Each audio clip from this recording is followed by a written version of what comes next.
Don news के senior reporter Khawar Hussain की मौत की तहकीकात के लिए कमेटी कायम। एडिशनल IG आज़ाद खान सरबराह मुकर्रर। कमेटी 7 रोज़ में महकमा दाखिला सिंध को रिपोर्ट पेश करेगी।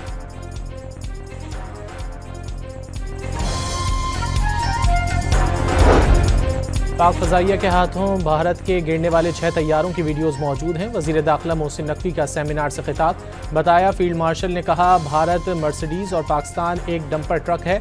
अंदाज़ा लगा लें तसादुम पर नुकसान किसका होगा।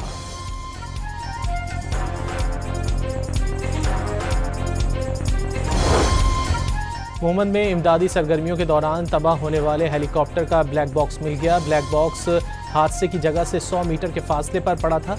हेलीकॉप्टर तबाह होने से 5 अफराद शहीद हो गए थे।